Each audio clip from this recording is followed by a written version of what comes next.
Over 20 years ago, I coined the expression, think big, and it's been a part of my life ever since. It's also come true. I became an even bigger success after I said it than I was before. And that's one reason I think it's an important way to think. It obviously works, and that's what I'm going to talk about today. What I said exactly in my first book, The Art of the Deal, is as follows. I like thinking big. I always have. To me, it's very simple. If you're going to be thinking anyway, you might as well think big. That book was a bestseller, and it's considered a business classic at this point. But I never thought those words would become bestsellers in their own right. It's an interesting point that I'm famous for two very short statements. Think big and you're fired. But let's stick to the first one for today. And I'd suggest strongly that you pay attention so that you won't have to hear the second one. Thinking big starts with the details and grows from there. Because I'm a builder, I'm very aware of the importance of having a good foundation. You can't take chances in construction. You can't be haphazard and say, well, maybe this will work, maybe it won't, so let's try it and find out. Because a lot of people will be at risk. I have to know if something will work or not.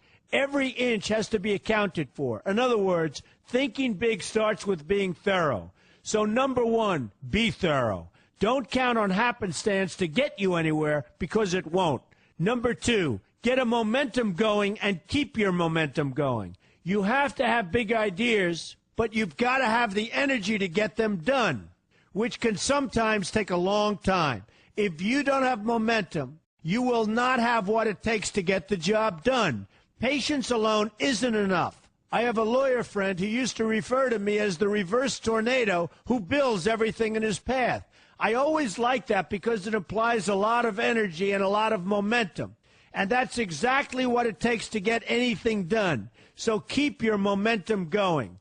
Number three, stay focused. You have to stay focused. The minute you lose focus, you will also be losing your momentum. They go together, and you will accomplish a lot more, even amazing things, if you make sure you keep these two things working together for you. I've seen very talented people literally go down the drain because they couldn't seem to keep their focus long enough to get anything done.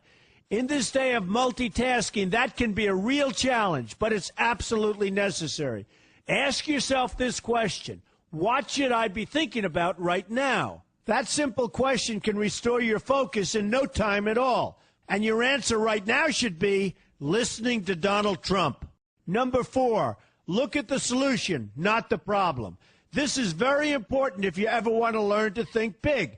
And here's why. No matter what you do, you're bound to run into problems. It's just part of life, a part of business, a part of anything worth doing.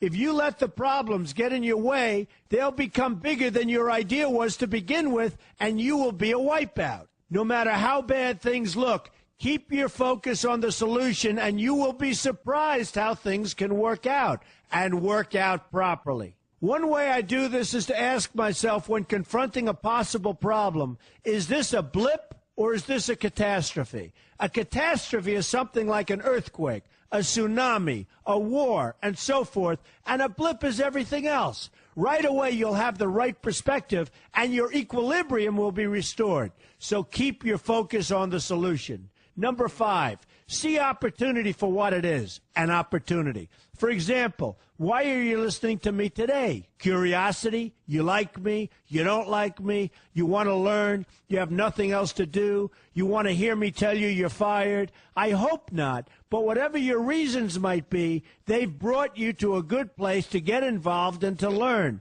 And that's an opportunity right there. People think that because I'm rich and famous that I know everything. I know a lot, but one thing I know is that I don't know everything. So I ask myself this question every day. What can I learn today that I didn't know before? And you know what? I learn something new every single day. That's a big reason for my success, and the same thing can apply to you. Take the time to see today as an opportunity, and you'll be surprised by what can come your way. Be open to new ideas, and you will be creating your own opportunities before too long. Number six, know everything you can about what you're doing. That's a good way to cover your bases. Another good way is to read the book Robert Kiyosaki and I have written together, Why We Want You to Be Rich. It's about covering your bases and knowing what's going on. I remember when some guys came in to meet with me about a great idea they had for an atrium for a building on Wall Street. It was a beautiful idea except for one thing. None of them had thought about how the building would be supported around this fabulous atrium. They didn't take into account the steel columns that were necessary to support a 72-story building, a very big and embarrassing oversight that could have been avoided if they'd taken the time to think about what they were doing. Don't let that happen to you. Know what you're doing first. Number 7, be lucky. Remember the old saying, the harder I work, the luckier I get. Well, it happens to be true. It works for me, and I've encountered some pretty big successes. But this goes along with something that's absolutely necessary for great success. Be passionate. You have to love what you're doing if you want to be successful at it. My father told me that it's absolutely true. I might work 7 days a week, but it doesn't seem like work to me because I love what I'm doing. If you don't like what you're doing, find something else to do, or do it part-time until you can find something full-time.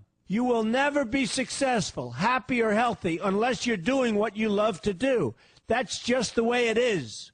So give it some thought. In fact, give it a lot of thought. For example, if you're feeling frustrated, there are 2 ways to look at the situation.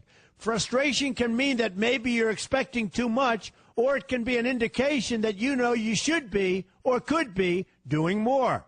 Use frustration as a motivator. Use it to get where you want to go instead of staying where you don't want to be. But above all, be passionate. That's the fast track to success, no matter what your interests are.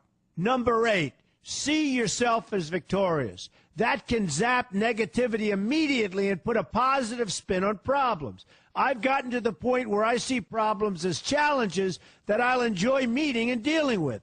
My point here is that no matter what you do, you will encounter problems. Why not see them as challenges instead and know that you are more capable of dealing with them? That's positive thinking with a realistic slant.